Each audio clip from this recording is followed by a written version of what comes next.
So guys, जैसे कि आप लोगों ने लास्ट एपिसोड के अंदर देख लिया था कि जो लू फैंग था वो नाइन्थ स्मोक मार्च को लीव कर देता है।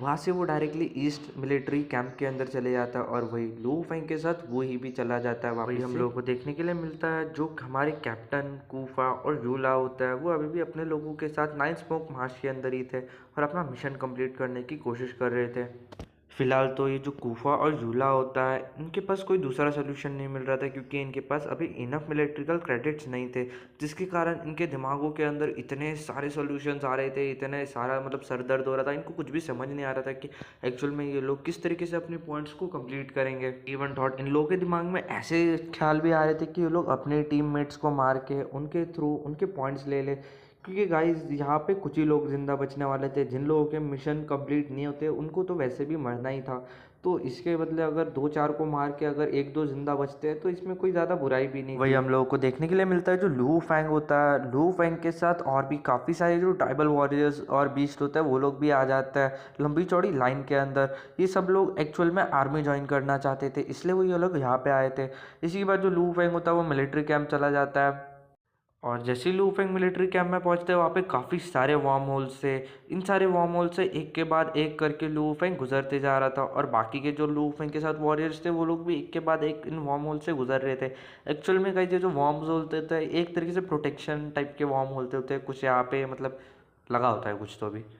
वही हम लोगों को कुछ और वॉरियर्स भी देखने के लिए मिल सकते थे जिन्होंने ऑलरेडी अपना मिशन कंप्लीट कर लिया था। वो लोग कहते हैं कि हमारा जो नेक्स्ट मिशन है वो में भी एक रिकॉग्निशन लेवल का मिशन हो सकता है, वो काफ़ी ज़्यादा खतरनाक होगा। इस बार जो भी हम लोगों ने मिलिट्री के क्रेडिट्स किए हैं उसके थ्रू काश के हम लोगों को कोई काम की चीज़ मिल जाए जिसके थ्रू हमें नेक्स्ट मिशन के अंदर काफ़ी ज़्यादा मदद मिले। और गाइस, जो ईस्ट आर्मी थी ये सिंपली काफ़ी ज़्यादा बिग थी, मतलब बहुत ज़्यादा बड़ी। यहाँ पे काफ़ी सारे वॉरियर्स देखने के लिए मिल सकते थे। इन्हीं में से एक ऑर्डिनरी सा लॉ मास्टर यानी कि एक यूनिवर्स मास्टर हम लोग को देखने के लिए मिल सकता था, जो कि पेड़ के एक टहनी के ऊपर बैठा हुआ था।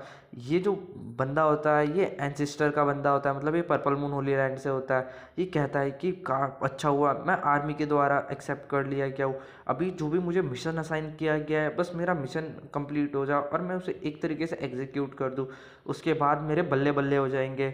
उसी के साथ वो इस वक्त लू फैंग के ऊपर नज़र रख रहा था, लेकिन अभी तक उसने लू फैंग को नहीं देखा था।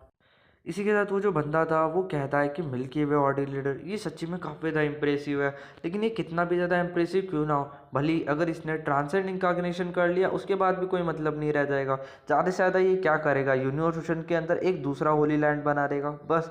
लेकिन उसके बाद भी ये पर्पल मून होली लैंड के बराबर का कभी भी नहीं हो सकता। पर्पल मून होली लैंड को इससे कोई भी खतरा नहीं है। लेकिन वो जो लॉ मास्टर होता है वो कहता है कि हमारा पर्पल मून होली लैंड अगर इतना ही ज़्यादा पावरफुल है तो ये एंसेस्टर पता नहीं इस मिल्की वे हॉर्डी लीडर के ऊपर इतना ज़्यादा ध्यान क्यों दे रहे हैं। पता नहीं जो हमारे एंसेस्टर है वो मिल्की वे हॉर्डी लीडर से इतना डरते क्यों है। वैसे तो ये जो बंदा था इसके दिमाग के अंदर काफ़ी सारे डाउट्स थे लो फैंग को लेके, और साथ ही साथ इसको कुछ कुछ चीज़ें समझ में भी नहीं आती थी अपने एंसेस्टर की, लेकिन ये कुछ भी नहीं कर सकता था सिवाय ऑर्डर फॉलो करने के।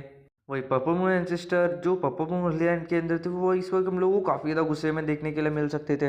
वो अपने लोगों से पूछता है क्या तुम में से किसी ने लू फैंग को देखा है, और वो इस वक्त काफ़ी ज़्यादा गुस्से में इसलिए थे क्योंकि इन्होंने इतने सारे लोगों को लू फैंग की जासूसी करने के लिए भेजा था, लेकिन अभी तक कोई भी लू फैंग को नहीं ढूंढ पाया था। इसके साथ एक बंदा कहता है कि एंसेस्टर आपने जब से हमें लू फैंग के ऊपर नज़र रखने के लिए कहा हम लोगों ने तब से एक काफ़ी ज़्यादा कड़ी नज़र रखी हुई है।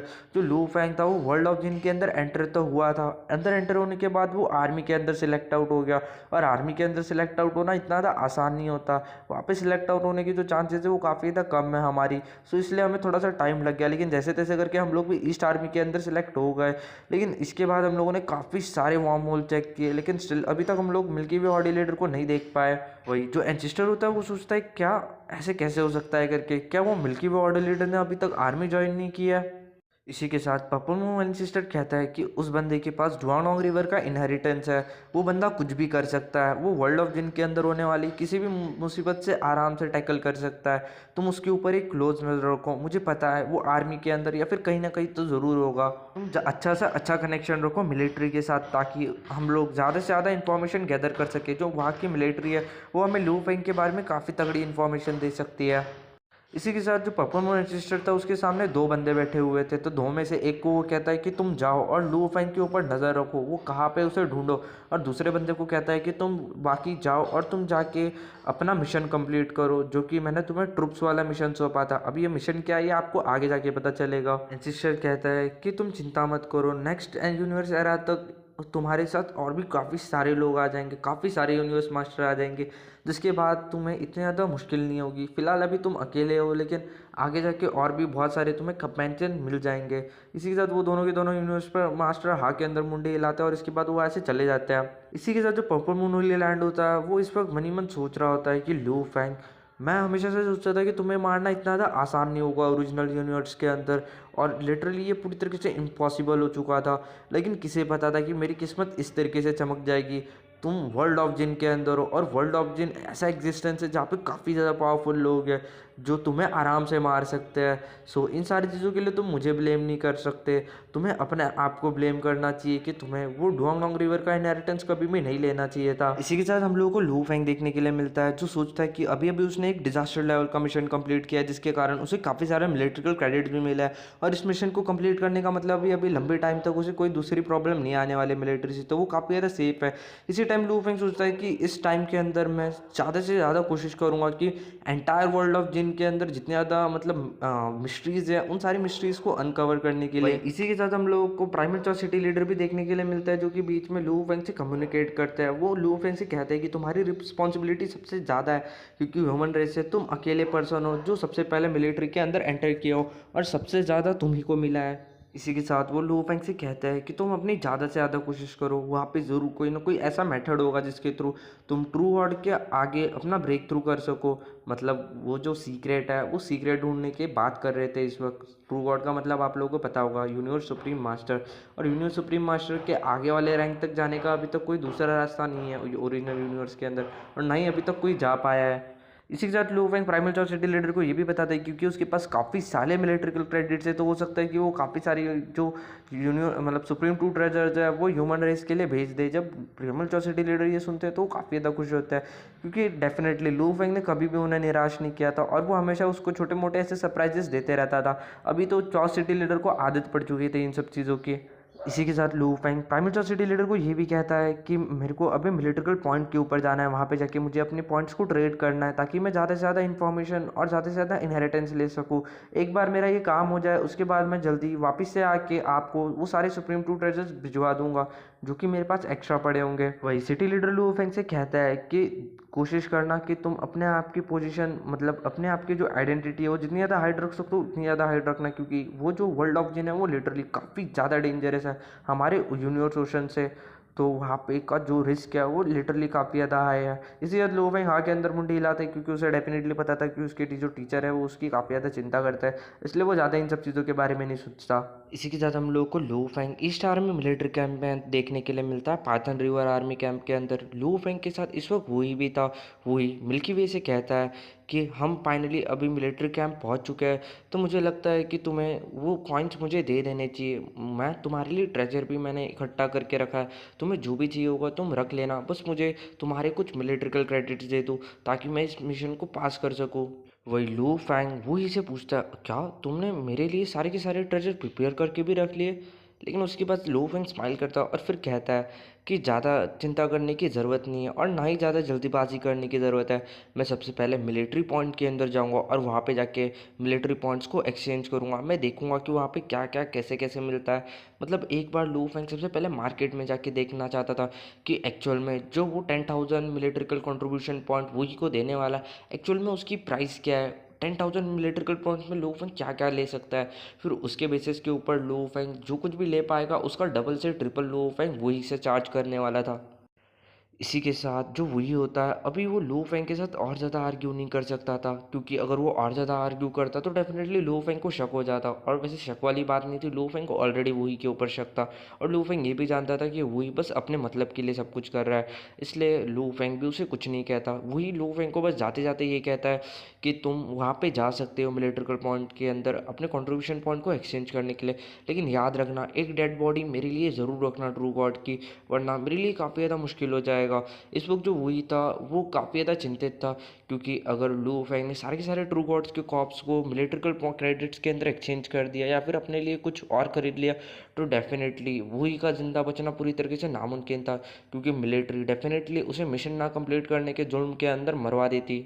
इसी के साथ लू फेंग कैंप को लगेज लेफ्ट कर देता और इसी के बाद वो खुशी खुशी मिलिट्रिकल पॉइंट मेन हॉल की तरफ चले जाता है।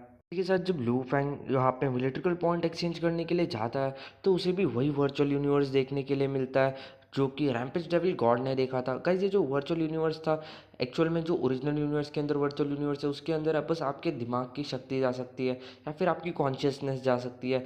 लेकिन यहाँ पे जो वर्ल्ड ऑफ जिन के अंदर वर्चुअल यूनिवर्स है जो मिलिट्री का, उसके अंदर लिटरली आपकी पूरी की बॉडी बॉडी एंटर कर सकती है। और ये लिटरली काफ़ी ज़्यादा मैजिकल फील कर रहा था लो फैंग के लिए। वही जब लू फैंग वहाँ पे पाइथन रिवर आर्मी के हॉल के अंदर मिलिट्रिकल क्रेडिट्स को एक्सचेंज करने के लिए गया था, वहीं पे हम लोग को एक गोल्डन फिगर देखने के लिए मिलता है जो लू फैंग की तरफ देखते हुए कहता है कि तुम पाइथन रिवर आर्मी के हो, तुम्हें मिशन सौंपा गया है। जब तक तुम अपने मिशन को कंप्लीट नहीं कर लेते तब तक तुम कोई भी चीज़ को ट्रेड नहीं कर सकते मिलिट्रिकल पॉइंट के लिए। तभी लू फैंग उस गोल्डन फिगर की तरफ देखता है और कहता है कि लेकिन मेरा मिशन ऑलरेडी कंप्लीट हो चुका है। जैसे ही लू फेंग ये कहता है, वो जो गोल्डन फिगर होता है वो लू फेंग को देखते ही रह जाता है। इसी के साथ जो लू फेंग होता है वो एक ट्रू बीस्ट गॉड का जो कॉप्स होता है, मतलब डेड बॉडी होता है, वो बाहर निकाल के रख देता है, जो कि लगभग लगभग 1 मिलियन किलोमीटर लंबा चौड़ा था। इसी के साथ वो जो गोल्डन फिगर होता है वो पूरी तरीके से शॉकिंग नज़रों से लो फैंग की तरफ देख रहा था, क्योंकि वो जो डेड बॉडी थी वो एक ट्रू गॉड की थी, मतलब यूनिवर्स सुप्रीम मास्टर। और जिस वक्त जो बंदा उस डेड बॉडी को लेके आया था वो बस एक यूनिवर्स मास्टर था। इस चीज़ को देखते हुए और सोचते हुए वो जो बंदा था वो काफ़ी ज़्यादा शॉक था। वो बस यही सोच रहा था कि जो लो फैंग है उसने आखिर में एक सुप्रीम यूनिवर्स मास्टर को कैसे मारा होगा। इसी के बाद वो जो गोल्डन फिगर बीइंग होता है वो लू फेंग की तरफ देखता है और फिर स्माइल करते हुए कहता है कि ये इंडीड एक ट्रू गॉड की बॉडी है जो कि 9 स्मोक मार्च है। तुम्हारा टास्क कंप्लीट हो चुका है और तुम्हें 10,000 मिलिट्रिकल क्रेडिट्स अवार्ड किए जाते हैं। इसी के बाद वो जो गोल्डन बीइंग होता है वो लू फेंग की तरफ दिखते हुए कहता है कि तुम्हें क्या चाहिए, तुम 10,000 मिलिट्रिकल पॉइंट से क्या लेना चाहते हो, वेपन्स, मशीन, इनहेरिटेंस या फिर कोई और चीज़। और अगर तुम्हारे पास कोई दूसरे वैल्यूएबल्स है तो वो भी तुम मिलिट्री को दे सकते हो, उसके बदले में तुम मिलिट्रिकल क्रेडिट्स को एक्सचेंज कर सकते हो। इसी के बाद लू फैंग के सामने एक बड़ी सी स्क्रीन अपीयर हो जाती है और इस स्क्रीन के ऊपर काफ़ी सारी चीज़ें थी। लू फैंग अपने हाथों से उंगलियों से इस स्क्रीन को हिलाता और काफ़ी सारी चीज़ों को देखता है। इसी के बाद वो कहता है कि मुझे सबसे पहले बेसिक इन्फॉर्मेशन चाहिए ट्रू गॉड्स के बारे में। तभी वो जो गोल्डन बीक होता है वो थोड़ा सा कंफ्यूज हो जाता है, ये बेसिक इन्फॉर्मेशन क्यों मांग रहा है। लेकिन फिर भी वो कहता है कि यहाँ पे बस 3 पीसेज है मटेरियल के जो कि बेसिक इन्फॉर्मेशन सफ़र करता है, लेकिन इसके अंदर तुम्हें डिटेल लेवल की और सुप्रेमेसी लेवल की इन्फॉर्मेशन मिल जाएगी। और ये सारी जो इन्फॉर्मेशन है वो 100, 500 और 3 इलेक्ट्रिकल क्रेडिट्स तुम्हें कॉस्ट करने वाली है। इसी के साथ लू फेंग काफ़ी ज़्यादा शॉक हो जाता है, वो सोचता है बस बेसिक लेवल की इन्फॉर्मेशन, ये तो बस एक ट्रेनिंग गाइड भी नहीं है, लेकिन उसके बाद भी इसके लिए इतने सारे मिलिट्रिकल क्रेडिट्स चाहिए। लू फेंग सोच रहा था कि जो कैटास्ट्रॉफी लेवल का मिशन उसने किया है जिसके अंदर उन्हें बस 10,000 मिलिट्रिकल क्रेडिट्स दिए, इसने इतने कम दिए गए, तो इतने कम के अंदर तो जो लो फैंग था वो आराम से एक ट्रू गॉड की बॉडी वही को दे सकता था और वही की से काफ़ी सारे सुप्रीम ट्रू ट्रेजर ले सकता था। और इन सब चीज़ों के बदले जब वो ये सारी चीज़ें मिलिट्री को देता तो डेफिनेटली उसके बदले में लो फैंग को और ज़्यादा मतलब सुप्रीम ट्रू ट्रेजर या फिर सॉरी मतलब मिलिट्रिकल क्रेडिट्स मिलते, जिसको वो बाद में बाकी के ट्रेजर्स के अंदर कंफर्म कर सकता था। जिन लोगों को ये बात समझ नहीं है उन लोगों के लिए मैं एक और बार बताना चाहूँगा कि जो लो फैंग था उसके दिमाग में अभी ऐसा चल रहा था, क्योंकि उसको यहाँ की प्राइस पता चल गई थी कि यहाँ पे काफ़ी ज़्यादा महंगी चीज़ है, तो इसलिए लू फेंग सोचता है कि अगर वो एक ट्रू गॉड की बॉडी जो कि 10,000 मिलिट्रिकल क्रेडिट्स कॉस्ट करती है, अगर वो वही के साथ एक्सचेंज करता है तो वो उसके थ्रू काफ़ी सारे मल्टीपल ट्रेजर्स ले सकता है। इवन वो एक्स्ट्रा भी चार्ज कर सकता है वही से, क्योंकि वही के पास अभी कोई दूसरा ऑप्शन ही नहीं है। अगर वो जिंदा रहना चाहता है तो डेफिनेटली उसे लू फेंग की सारी फरमाइशें पूरी करनी पड़ेगी। और जितने भी सुप्रीम ट्रू ट्रेजर्स और बाकी के वैल्यूएबल्स लू फेंग को वही से मिलेंगे, वही सारे वैल्यूएबल्स लू फेंग यहाँ पे वापिस से क्रेडिट भी कर सकता था मिलिट्रिकल पॉइंट्स के थ्रू, जिसके थ्रू लू फेंग को और ज़्यादा फायदा हो सकता था। इसी के बाद जो लू फेंग होता है वो सामने वाले गोल्डन बींग को कहता है कि मुझे हाईएस्ट लेवल की जो इनहेरिटेंस इन्फॉर्मेशन है वो चाहिए एक ट्रू गॉड के बारे में। वो कहता है कि तुम्हारे 3,000 मिलिट्रिकल क्रेडिट स्पेंड हो चुके हैं। इसी के साथ लू फेंग के पास इस वक्त 7,000 मिलिट्रिकल क्रेडिट बच चुके थे। अभी तक गाइज लू फेंग ने बस एक ही ट्रू गॉड की डेड बॉडी को ट्रेड किया था, अभी भी उसके पास काफ़ी सारी ट्रू गॉड की डेड बॉडीज पड़ी थी। इसी लू फेंग के सामने वापस से एक बड़ी सी स्क्रीन आ जाती है जिसके ऊपर काफ़ी सारी चीज़ें थी। लू फेंग जब उन सारी चीज़ों को पढ़ना स्टार्ट करता है तो लू फेंग को ये भी पता चलता है कि अभी तक कोई दूसरा सोल्जर नहीं है जिसने अभी तक यहाँ पे ट्रेड किया हो। इसका मतलब जो लू फेंग है वो मे भी पहला इंसान होगा। लेकिन इसी के बाद जब लू फेंग उस स्क्रीन की तरफ देखता है तो उसके अंदर 100 मिलियन से भी ज़्यादा वर्ड्स थे जो कि छोटी छोटी जो लू स्क्रीन्स के फेंग ने ऊपर बेसिक ओवरलैप करके इनहेरिटेंस लिखे गए थे। इन्फॉर्मेशन एक्सचेंज की थी। उन सारी इन्फॉर्मेशन के अंदर काफ़ी सारे रैंकिंग्स के बारे में लिखा गया था, जैसे कि नाइट लेवल हो गया, लॉ मास्टर यानी यूनिवर्स मास्टर, उसके बाद ट्रू गॉड मतलब यूनिवर्स सुप्रीम मास्टर, उसके बाद true god of white space जो कि यूनिवर्स सुप्रीम मास्टर का अगला लेवल है, और उसके बाद जो फाइनल लेवल है वो इटरनल ट्रू गॉड। भी इस ये जो वर्ल्ड ऑफ जिन है इसके अंदर कोई भी लाइफ फॉर्म पैदा होता है तो वो अंडर अनडाइंग लेवल का होता है, जिसके बाद वो धीरे धीरे धीरे करके बड़ा होता रहता है और अनडाइंग फाइटर से वो लॉ नाइट बन जाता है, और लॉ नाइट के बाद लॉ मास्टर के बाद ट्रू गॉड के बाद true god of white space, और इसके बाद आगे रैंकिंग चलती रहती है। वैसे तो काफ़ी सारे लोग लॉ मास्टर तक आराम से पहुंच जाते हैं, लेकिन उसके आगे बढ़ने के लिए काफ़ी सारे लोगों को काफ़ी ज़्यादा दिक्कतें आती है। भले ही अभी आप लोगों को यहाँ पे काफ़ी सारे यूनिवर्स सुप्रीम मास्टर दिख रहे होंगे, लेकिन गाइज मैं आप लोगों को बता दूँ कि एक्चुअली ये जो वर्ल्ड ऑफ जिन है इसके अंदर पॉपुलेशन भी उतनी ही ज़्यादा है। यहाँ पे लिटरली इतने सारे लोग हैं, इतने सारे पावरफुल लोग हैं, उसकी वजह से यहाँ पे इतने सारे यूनिवर्स सुप्रीम मास्टर है। और रही बात true god of white space की, तो वो डेफिनेटली इतने ज़्यादा नंबर के अंदर भी नहीं होंगे। और true god of white space के ऊपर की लेवल बात किया जाए तो वहाँ पे बस और 4 ही लोग हैं, जो कि 4 जनरल्स हैं अलग अलग आर्मी के। इसी के साथ और भी बहुत सारी चीज़ें लिखी हुई थी ट्रू गॉड के बारे में, लेकिन इसके बाद मैं आप लोगों को डायरेक्टली बताता हूँ कि ट्रू गॉड को यहाँ पे मारा कैसे जा सकता है। ट्रू गॉड को मारने के बेसिकली 3 सबसे आसान ये चीज़ें है, जिसके अंदर पहला जो आप कर सकते हो उसके अंदर आप डायरेक्टली एक ट्रू गॉड की बॉडी को डिस्ट्रॉय कर सकते हो, जो कि डेफिनेटली इतना ज़्यादा आसान नहीं होता। जो सेकंड ऑप्शन है उसके अंदर आप ट्रू गॉड के जो मिनीचर यूनिवर्स होता है उसको डायरेक्टली डिस्ट्रॉय कर सकते हो, क्योंकि एक बार उसका मिनिएचर यूनिवर्स या फिर मिस्टीरियस स्पेस डिस्ट्रॉय हो गया तो उसके बाद वो ऑटोमेटिकली मर जाएगा। या फिर आप सोल अटैक का इस्तेमाल भी कर सकते हो ट्रू गॉड के ऊपर, क्योंकि अगर एक बार उसकी सोल मर जाती है या फिर सोल हिप्नोटाइज हो जाती है तो वो डेफिनेटली मर ही जाएगा। और जो सबसे थर्ड जो मोस्ट कॉमन मेथड है वो है डायरेक्टली तुम ट्रू गॉड के ऊपर अटैक कर दो, और अटैक करते हुए उसकी गोल्डी पावर को पूरी तरीके से कंज्यूम कर लो। और अटैक करते वक्त तुम एक ट्रू गॉड के अगर हार्ट के ऊपर अटैक करोगे तो ये सबसे अच्छी प्लेस होती है, क्योंकि जो भी ट्रू गॉड अभी वर्ल्ड ऑफ जिन के अंदर है उन सब लोगों की जो जान है वो उनके दिल के अंदर बसती है।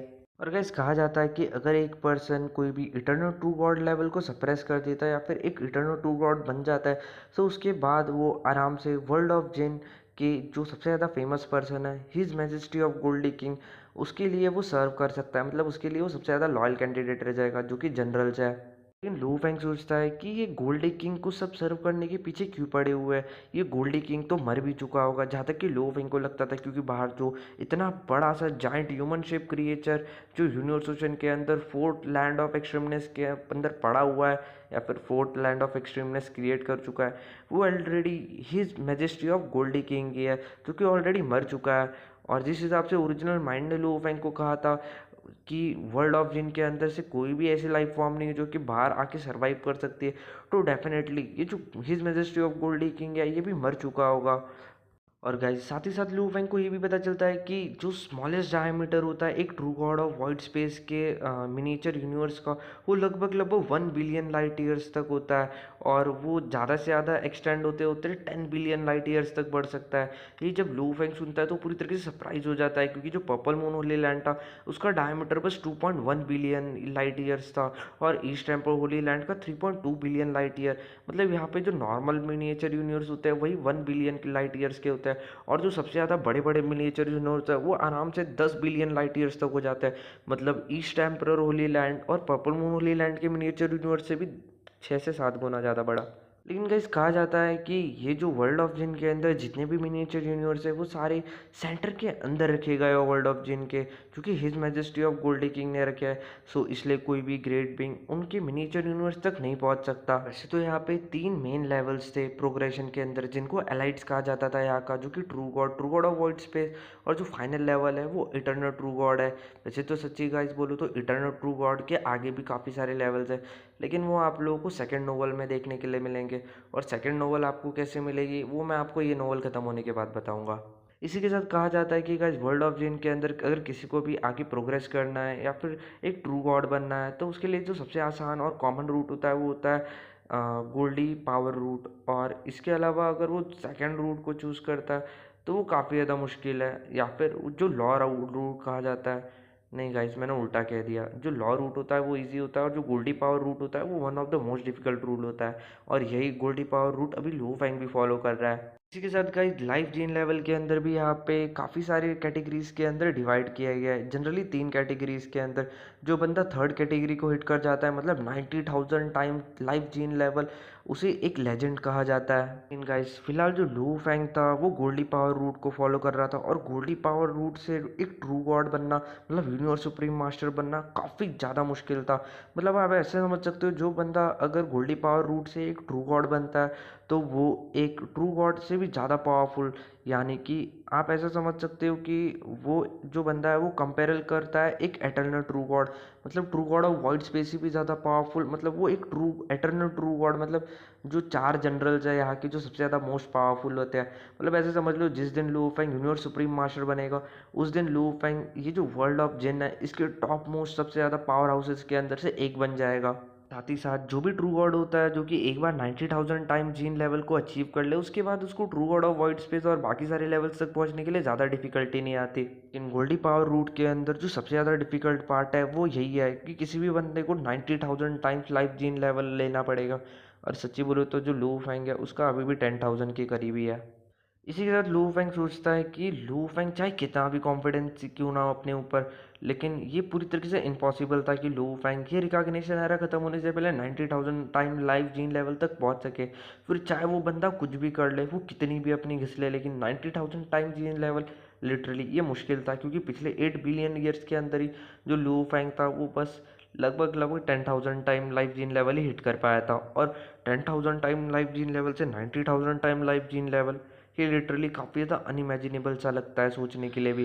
ये सारी चीज़ें पढ़ने के बाद जो लू फैंग होता है वो इस गोल्डी फिगर की तरफ देखता है। उस गोल्डी फिगर की तरफ लू फैंग देखते हुए कहता है कि अभी मैं ये पढ़ चुका हूँ, मेरे को और काफ़ी सारे इनहेरिटेंस की ज़रूरत है। इसी के साथ वो जो गोल्डी फिगर होता है वो लू फैंग के सामने की जो स्क्रीन होता है उसको पॉप आउट विंडो को चेंज कर देता है, और इसी के साथ लू फैंग के सामने और भी काफ़ी सारे इनहेरिटेंस आ जाते हैं, जिसके अंदर वेपन, ऑटोमन ट्रेजर और काफ़ी सारे अलग अलग चीज़ों के बारे में लिखा था।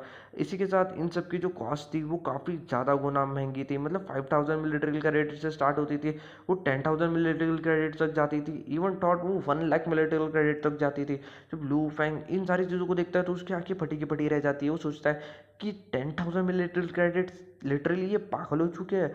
एक बंदा जो कि कैटास्ट्रॉफी लेवल का मिशन घिसते हुए बाहर आया है, जिसने काफ़ी ज़्यादा मुश्किल से 10,000 लेवल का मिलिट्रिकल क्रेडिट्स अर्न किए, और वो 10,000 लेवल मिलिट्रिकल क्रेडिट्स बस इंफॉर्मेशन के लिए खर्च कर देगा। ये लिटरली बिल्कुल भी वर्थ इट नहीं होगा।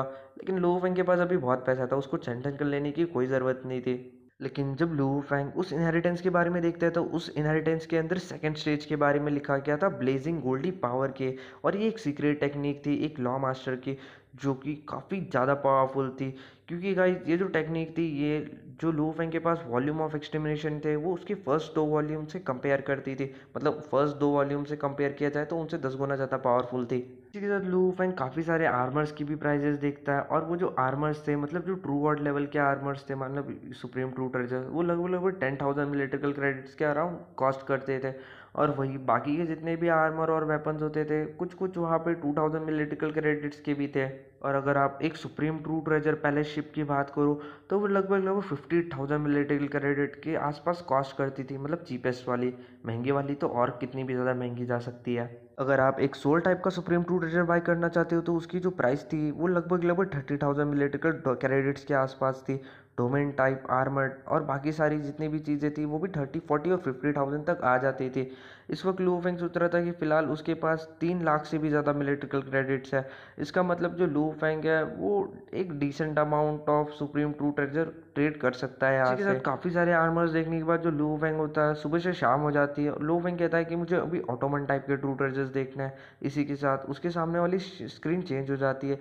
ये जो बुढ़ा था जो कि लू फैंग के सामने बैठा था, वो अभी काफ़ी ज़्यादा चिढ़ने लग गया था लू फैंग से, क्योंकि लू फैंग काफ़ी ज़्यादा लंबे टाइम से यहीं पे खड़ा था और काफ़ी सारी चीज़ें बस ऐसे ही देखते बैठा था, लेकिन वो कुछ भी खरीद नहीं रहा था। इसी के साथ जब लू फेंग ऑटोमैन टाइप के ट्रू ट्रेजर देखने गया था तो जो ट्रू गॉड लेवल के ऊपर के ऑटोमैन टाइप ट्रू ट्रेजर थे वो सारे ट्रू ट्रेजर लू फेंग को नहीं दिखे थे, क्योंकि ऑब्वियसली उसके अंदर काफ़ी ज़्यादा कम थे, बस 86 काइंड के। और लू फेंग अभी उतना ज़्यादा पावरफुल नहीं था, इसलिए ये सारे ट्रू ट्रेजर लू फेंग को नहीं दिखाए गए थे। इसी के साथ लू फेंग को वहाँ पे ब्लैक क्लाउड विंग्स भी देखने के लिए मिलते हैं। जो ब्लैक क्लाउड विंग्स थे ये काफ़ी ज़्यादा पावरफुल ऑटोमैन टाइप का ट्रू ट्रेजर था। ये एक ट्रू गॉड लेवल का ऑटोमैन टाइप का ट्रू ट्रेजर था, मतलब सुप्रीम ट्रू ट्रेजर, जो कि लगभग लगभग 1.5 लाख क्रेडिट्स के आसपास रिक्वायर करता था। और ये जो चीज़ है इसकी मदद से आप काफ़ी अच्छी से एक्सकेप वगैरह कर सकते हो, काफ़ी अच्छी खासी डिफेंस एबिलिटी है। और इवन टॉट इसको आप थोड़ा बहुत अटैक के लिए भी इस्तेमाल कर सकते हो, लेकिन स्टिल इसकी अटैकिंग साइड जो है वो थोड़ी सी वीक है। अर्लियर जब लू फेंग नाइन स्मोक मार्च के अंदर था तो जो ब्लैक क्लाउड विंग का जो कैप्टन था उनके पास यही चीज़ थी, और इसी चीज़ के बदले वो लू फेंग से लड़ने की कोशिश भी कर रहा था। लेकिन स्टिल लू फेंग ने तो उसे एक अच्छा खासा मजा चखा दिया था, अपने बोट ऑफ मसलियम का अच्छा खासा चक्कर कटवा दिया था। इसी के साथ साथ लू फेंग काफ़ी ज़्यादा एम्बिशियस थी कि वो यहाँ की सबसे ज़्यादा महंगी चीज़ देखे, सबसे ज़्यादा मोस्ट एक्सपेंसिव ट्रेजर देखे। लेकिन जो लू फेंग की औकात जो मिडिल ग्रेड के ट्रेजर्स है उसी को खरीदने की नहीं थी, तो लू फेंग एक्सपेंसिव खरीद के देखता भी, मतलब देख के भी क्या करता। इसी के साथ लू फेंग को वहाँ पे एक ब्लेड भी देखने के लिए मिलता है जो कि ट्रू गॉड लेवल का था, और ये ऑटोमन टाइप का ही ट्रू ट्रेजर था, और इसके लिए लगभग लगभग 3,20,000 मिलिट्रिकल क्रेडिट्स पॉइंट लू फेंग को रिक्वायर थे। इस ब्लेड का नाम मिस्टी ब्लेड था। इसकी जो स्ट्रेंथ थी वो काफ़ी ज़्यादा पावरफुल थी। अगर इसके अंदर कोई भी पर्सन अपनी गोल्डी पावर्स को इम्प्रिंट करता है तो इसकी इनर कोर के अंदर ऐसे एक्सट्रीमली पावरफुल ऑरा प्रोड्यूस होता था, और एक्सट्रीमली ज़्यादा पावरफुल इसके अटैक्स प्रोड्यूस होते थे। बस इसकी एक वीकनेस थी कि ये काफ़ी ज़्यादा लार्ज अमाउंट के अंदर गोल्डी पावर को खर्च करता था। लेकिन लू फेंग को इन सब चीज़ों की कोई डर नहीं था, क्योंकि जो लू फेंग था उसके पास ऑलरेडी दो दो बॉडी थी, उसके पास अपनी गोल्डन हॉर्न बीस्ट बॉडी भी थी। और लू फेंग जब इस विंग्स, मतलब इस बड़े से ब्लेड को देखता है तो डेफिनेटली इसकी तरफ लू फेंग काफ़ी ज़्यादा आकर्षित हुआ था, क्योंकि लू फेंग उस सबसे ज़्यादा पावरफुल ब्लेड्स ही लगते थे, और लू फेंग का भी जो मेन वेपन था वो भी ब्लेड ही था। इसी के साथ साथ जब लू फेंग इस लिस्ट की सबसे ज़्यादा पावरफुल, मतलब सबसे ज़्यादा महंगी चीज़ के ऊपर जाता है, तो वहाँ पे एक वू की गॉड करके चीज़ लिखी थी, और ये एक ट्रू गॉड लेवल का ऑटोमन टाइप का ट्रू ट्रेजर था, और ये एक यूनिक आइटम था। और इस चीज़ को personally his majesty of Goldy king ने बनाया था, और ये काफ़ी ज़्यादा स्पेशल चीज़ थी। तो ये यहाँ की सबसे ज़्यादा महंगी चीज़ थी, जिसकी कॉस्ट लगभग लगभग 30 मिलियन मिलिट्रिकल क्रेडिट्स के आसपास की थी अगर आप एक्सचेंज करने जाओ। और इस चीज़ को बस ट्रू गॉड्स और लॉ मास्टर ले सकते थे, मतलब यूनिवर्स मास्टर और यूनिवर्स सुप्रीम मास्टर, और वो भी वही यूनिवर्स और यूनिवर्स सुप्रीम मास्टर जिन्हें जो सील टाइटल होता है, जैसे कि मैंने आप लोगों को स्टार्टिंग में बताया था कि यहाँ पे जो सबसे ज़्यादा पावरफुल लोग होते हैं उनको जिन टाइटल से रिकॉग्नाइज कराया जाता है, और ये जो जिन टाइटल है ये किसी भी पर्सन को नहीं मिलता, ये शायद से एक आध पर्सन को ही मिल सकता है। सो जिन लोगों के पास ये टाइटल होगा उसी पर्सन को ये जो चीज़ है ये मिल सकती है, या फिर वो बंदा इस चीज़ के लिए ट्रेड कर सकता है। इसी के साथ जब लू फेंग इसके स्ट्रेंथ्स के बारे में पढ़ता है तो ये एक्सट्रीमली स्ट्रॉन्ग डिफेंस के अंदर था। इसी के साथ इसको बनाने के लिए काफ़ी ज़्यादा प्रीशियस मटेरियल्स का इस्तेमाल किया गया था, और इवन इटर्नल ट्रू गॉड जो है वो भी इसे डैमेज नहीं कर सकता था। इसकी सबसे ज़्यादा एक्सट्रीमली स्ट्रॉन्ग अटैक फोर्स था, इतना ज़्यादा पावरफुल अटैक फोर्स की इवन थॉट जो जूनियर सुप्रीम मास्टर या फिर उससे जो आगे के लोग हैं वो भी इसको कुछ भी उखाड़ नहीं सकते थे, और लू फेंग आराम से एक ही अटैक के अंदर उनकी ऐसी की तैसी कर सकता था। इसी के साथ ये काफ़ी ज़्यादा अच्छे थे डॉच करने के लिए, और इसकी जो पूरी की पूरी बॉडी थी वो काफ़ी ज़्यादा वेल मैनर और डिटरमाइन थी, और इसकी एजिलिटी भी काफ़ी अच्छी खासी थी। मतलब आप डिफेंस के लिए भी यूज़ कर सकते हो, अटैक के लिए भी यूज़ कर सकते हो। इसकी बस एक वीकनेस थी कि इसको एक्सट्रीमली स्ट्रॉन्ग पावर रिक्वायर थी, और ये काफ़ी ज़्यादा alarming amount of Goldie power उसको खींचता था। मतलब वही चीज़ गाइस, दबा के इलेक्ट्रिसिटी की ज़रूरत है। लेकिन लू फेंग को इसकी कोई चिंता नहीं, क्योंकि उसके पास रिमोट ओशन बॉडी है। भले ही रिमोट ओशन बॉडी के बाद भी काफ़ी ज़्यादा लार्ज अमाउंट के अंदर उसकी एनर्जी कंज्यूम होगी, लेकिन गाइस ये तब होगा जब लू फेंग के पास ये आने वाला है, और जब लू फेंग इस ट्रेजर को लेगा तब तक वो ऑलरेडी काफ़ी ज़्यादा पावरफुल बन चुका होगा। ये जो वुकी गॉड था ये एक तरीके से एक बंदर जैसा दिखता था, मतलब एक तरीके से आप इसे एक सूट ही समझ लो जो कि पूरी बॉडी को रैप कर लेता था। इसी के साथ साथ जो इसको खरीदने के लिए पॉइंट्स चाहिए थे वो 30 मिलियन मिलिट्रिकल क्रेडिट्स थे, और इसी चीज़ को पढ़ने के साथ लू फेंग के किडनी में हार्ट अटैक आ गया था। लू फेंग सोचता है कि इवन वो अपने आप की पूरी बॉडी भेज देगा, मतलब फेफड़े गुर्दे वगैरह, लेकिन उसके बाद भी वो इतने पॉइंट्स कभी गैदर नहीं कर सकता। इवन टॉट मिलिट्री के अंदर जो सबसे ज़्यादा पावरफुल और सबसे ज़्यादा अमीर बंदा होगा मे बी शायद से उसके पास भी 30 मिलियन मिलिट्रिकल क्रेडिट्स नहीं होंगे। लू फेंग सोचता है इवन अगर मेरे पास इतने सारे पैसे होते भी है फिर भी मैं इस चीज़ को नहीं ले सकता, क्योंकि इस चीज़ को लेने के लिए एक पर्सन की minimum requirement true God level की है, और साथ ही साथ वो जो बंदा है वो जिन टाइटल से रिकॉग्नाइज किया हुआ होना चाहिए। क्योंकि ये जो चीज़ है यहाँ पे काफ़ी ज़्यादा पहले टाइम से थी, मतलब ये करोड़ों अरबों सालों से यहाँ पे पड़ी थी और आज तक कभी भी कोई इस पर्सन इसको ट्रेड नहीं कर पाया। इसका मतलब लू फेंग समझ चुका था कि जिन टाइटल से रिकॉग्नाइज करवाना या फिर एक पर्सन को जिन टाइटल मिलना, ये डेफिनेटली कोई आसान काम तो नहीं होगा। अभी तक शायद से किसी पर्सन को इस टाइटल के द्वारा नवाजा नहीं गया है। इसी के बाद जो लू फेंग होता है वो अपने सामने वो बैठे हुए बुड्ढे से पूछता है कि मुझे थोड़ी बहुत इन्फॉर्मेशन चाहिए कि मैं किस तरीके से अपने आप को जिन टाइटल से सील करवा वही वो सकता जो हूँ। बुढ़ा कहता है, वो बुढ़ा होता है, वो लू फेंग की तरफ देखते हुए कहता है 500 रुपये लगेगा इसके लिए। लू फेंग जब $500 सुनता है वो भी फुकट में, बस एक छोटी सी इन्फॉर्मेशन के लिए, तो डेफिनेटली उसे काफ़ी ज़्यादा गुस्सा आता है, लेकिन वो अभी आर्ग्यू तो बिल्कुल भी नहीं कर सकता था। इसलिए लू फेंग बोलता है हाँ चल चल रख ले, तू भी क्या याद रखेगा, और मेरे को जल्दी बता कि मैं किस तरीके से एक जिन टाइटल से रिकॉग्नाइज किया जा सकता हूँ। उसी के तो वो जो बुढ़ा होता है वो कहता है हमारे सूत्रों के हिसाब से ये जो जिन टाइटल है ये काफ़ी ज़्यादा आउटस्टैंडिंग टाइटल होता है। ये बस जो पर्सन काफ़ी ज़्यादा आउटस्टैंडिंग और पूरी तरीके से परफेक्ट हो उसी पर्सन को मिलता है।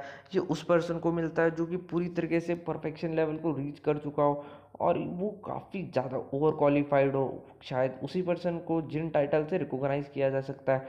और ऑलमोस्ट वो पर्सन पूरी के पूरे वर्ल्ड ऑफ जिन की एक अल्टीमेट ग्लोरी होगा।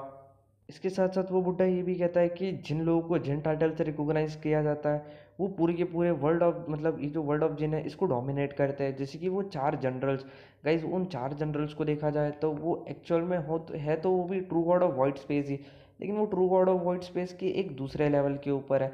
मतलब ऐसे समझ सकते हो कि वो true god of white space के पीक लेवल के ऊपर है।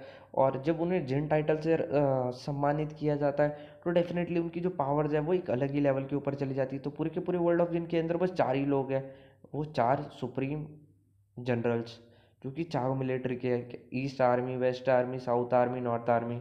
इसी के साथ वो बुड्ढा ये भी कहता है कि काफ़ी ज़्यादा लंबा टाइम हो चुका है, मतलब जब से ये जो वूकी गॉड है इसे क्रिएट किया गया तब से पूरे के पूरे वर्ल्ड ऑफ जिन के अंदर एक भी सिंगल ट्रू गॉड या फिर कोई लॉ मास्टर नहीं है जिसे इस टाइटल के द्वारा सम्मानित किया गया हो। इसी के साथ ये जो एपिसोड है ये यहीं पे मैं ख़त्म कर रहा हूँ, क्योंकि ये जो वीडियो की क्वालिटी है काफ़ी ज़्यादा टट्टी आ रही होगी। इवन थॉट ऑडियो क्वालिटी भी काफ़ी ज़्यादा टट्टी आ रही होगी, क्योंकि पापा के फ़ोन से रिकॉर्ड करो और पापा का फ़ोन बहुत ही ज़्यादा टट्टी है। सो इससे ज़्यादा अगर मैं रिकॉर्ड करूँगा तो आप ही लोगों को सुनने में दिक्कत होगी। तो गाइस नेक्स्ट वीडियो के अंदर मिलता है। एंड मैं डेफिनेटली नहीं बताऊंगा कि मैं नेक्स्ट वीडियो कब बताऊंगा, क्योंकि मैं जब भी नेक्स्ट वीडियो के बारे में बताता हूँ तो मैं नेक्स्ट वीडियो बना ही नहीं पाता, तो मैं डायरेक्टली नेक्स्ट वीडियो अपलोड ही कर दूंगा। Till then bye bye and good night.